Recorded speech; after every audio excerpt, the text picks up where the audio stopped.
Bonjour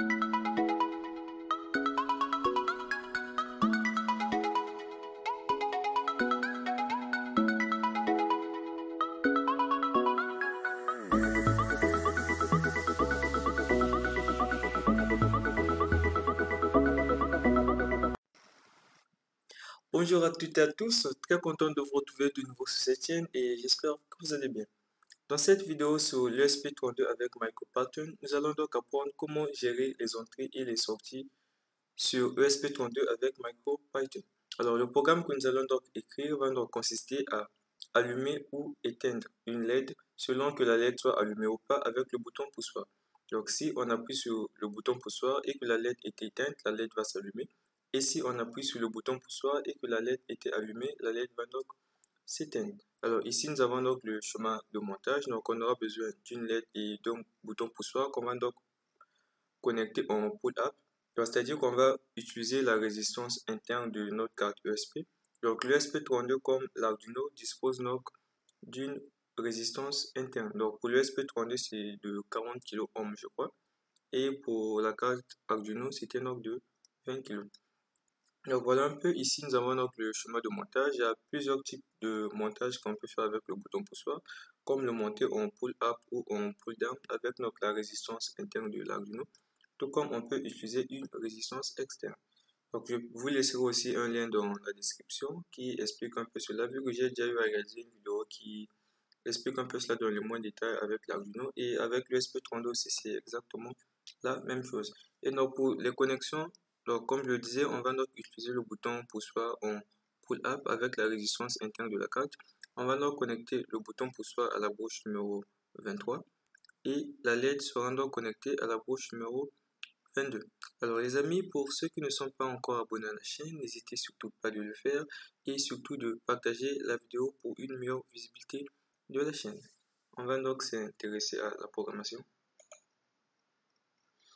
Alors la programmation, comme nous avions donc eu à le voir dans la première vidéo que j'avais eu à faire, il est donc nécessaire de débuter par flasher votre ESP32. Alors c'est moi, c'est déjà fait. Pour ceux qui n'ont pas encore eu à flasher leur carte, je laisserai donc le lien dans la description. Donc comme à ce niveau, on débute d'abord par sélectionner notre carte.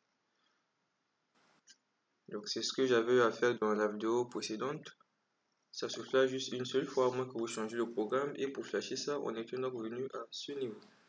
Administrateur de MU qui veut dire MicroPattern. Alors voilà un peu, je laisserai donc le lien dans la description. Donc pour cela, comme je disais dans la vidéo précédente, sur MicroPattern, on a donc le module machine qui comprend presque, pour ne pas dire tous les modules nécessaires qui vont donc nous permettre de contrôler notre carte. Donc on aura donc d'importer un sous-module appartenant à MachinePattern, notamment pin, qui va donc nous permettre d'accéder au pin de notre ESP32. Et aussi du module time, on va donc importer le sous-module sleep ms qui va donc nous permettre de mettre le programme en pause. Alors comme je le disais, on va donc apprendre à gérer des pins, à configurer nos pins comme étant des entrées ou des sorties. Dans la vidéo précédente, je crois que c'est ceci qu'on avait eu à utiliser, qu'on avait eu plus à utiliser. Donc en ce qui concerne la configuration des pins comme des sorties, on a donc trois manières de le faire, pour ne pas dire deux seulement. Donc on peut donc le configurer. Donc le premier argument ici c'est le numéro du pin que nous allons donc utiliser.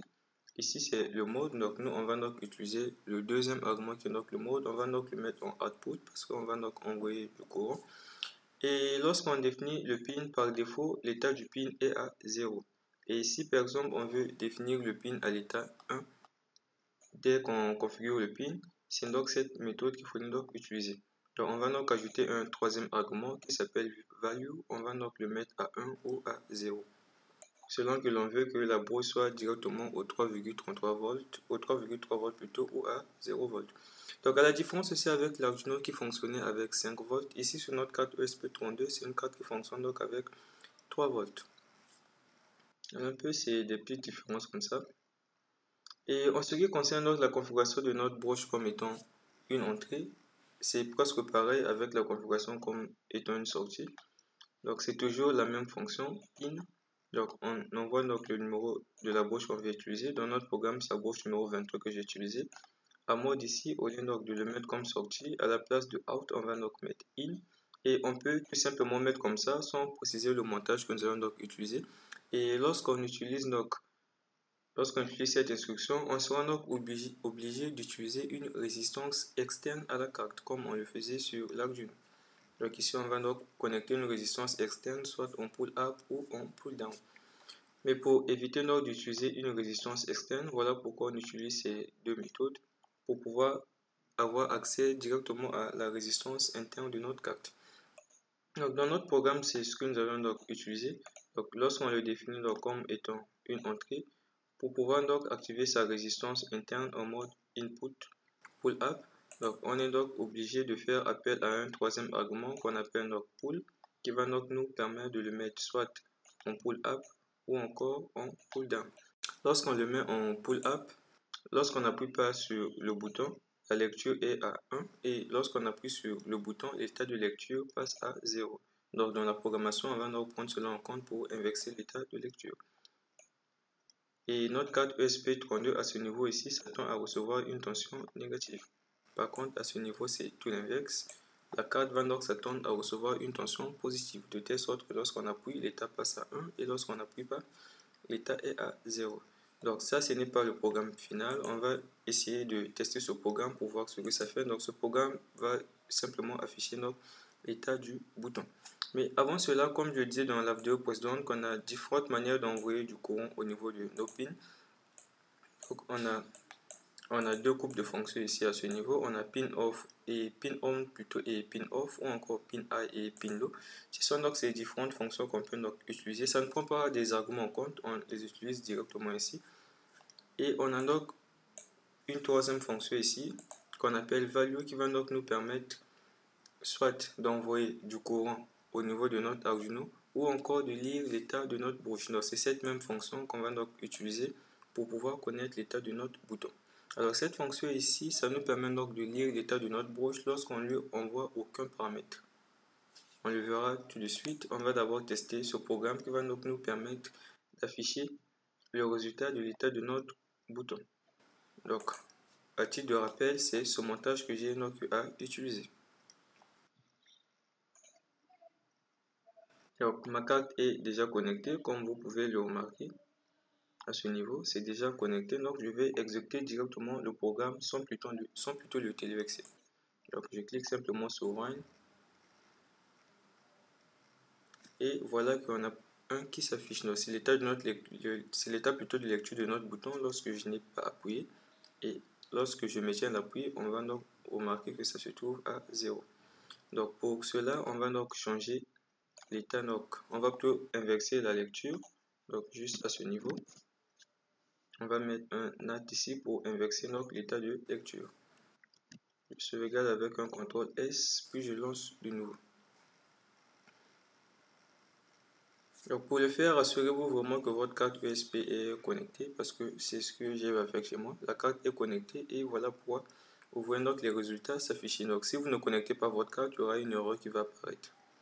Donc là, le bouton n'est pas appuyé, ça affiche false donc pour 0. Et lorsque j'appuie, on peut donc remarquer que ça passe à true. Donc c'est ce que nous souhaitons donc.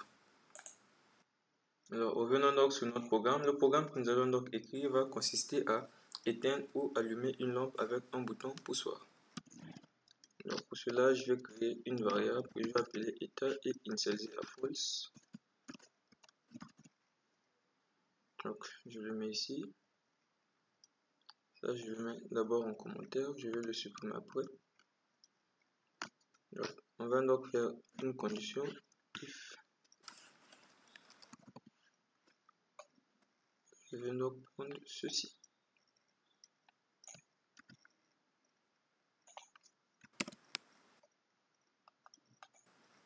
Là, je peux donc effacer.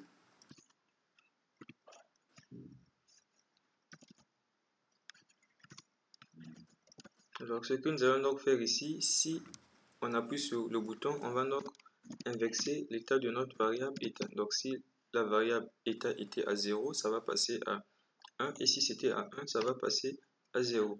Et on va encore faire appel à cette même fonction appelée value qui va donc nous permettre d'envoyer le courant au niveau de nos LED. Donc ici à value, je lui envoie donc pour paramètre état. Donc voilà donc le programme. Alors pour récapituler, pour lire l'état de notre bouton, on fait donc appel à la fonction value et on lui envoie aucun paramètre. Donc ici on est sur la lecture des valeurs digitales, soit 0 ou 1. Prochainement, on verra donc comment lire les valeurs analogiques, mais ça sera pour prochainement. Donc on fait donc appel à la fonction value pour lire l'état de notre broche, si c'est à 0 ou à 1. Et c'est cette même fonction dont on fera donc appel pour envoyer du courant au niveau de notre broche. Et cette fois-ci, on va donc l'envoyer en paramètre état qui prend pour valeur soit 0 ou 1, vu que c'est une valeur de type, c'est une variable plutôt de type bool. Et à ce niveau ici, on inverse donc l'état de lecture à chaque appui du bouton. Donc si l'état était à 1, ça va passer à 0, et si c'était à 0, ça passe à 1, et ainsi de suite. C'est ce que ça fait en quelque sorte. Et ici, on mettra donc une petite attente de lecture du bouton poussoir. Donc voilà, en gros, en ce qui concerne le programme, on va donc lancer pour vérifier qu'il n'y a pas d'erreur. Et on peut donc vérifier que ça marche. Donc si vous appuyez sur votre bouton, vous allez bien remarquer que la LED va s'allumer ou va s'éteindre. Souffrez que je ne mette pas la vidéo lorsque j'appuie pour vous montrer un peu comment ça réagit. Mais je pense qu'au début de la vidéo, vous avez donc eu à voir un peu le rendu du programme. Pour téléverser le programme, c'est la même procédure que nous avons donc eu à voir dans la vidéo précédente. Donc, on va d'abord arrêter le programme. On va donc cliquer sur Boot et cliquer sur Fichier. Mais avant cela, on doit donc plutôt se rassurer qu'on a eu à renommer notre fichier par main. Donc je suis à ce niveau, c'est ce programme. Ce programme, si vous voyez pointer mon curseur, c'est le programme que je viens donc d'écrire. Et ici, il y a un autre programme au niveau donc de mon ESP. C'est donc ce programme que je vais changer. Donc pour cela, je vais juste déplacer pour remplacer. Donc comme on dit, le fichier existe déjà, il faudrait-il l'écraser, je confirme. Et donc voilà, le programme était changé. Donc, étant donné qu'on a donc téléversé le programme, on va cliquer donc sur Reset au niveau de notre ESP32 pour l'exécuter. Alors voilà les amis, c'était tout en ce qui concerne cette vidéo. J'espère que cela vous a été utile. Si vous avez des questions et tout, vous pouvez me les laisser en commentaire. On se donne rendez-vous très prochainement.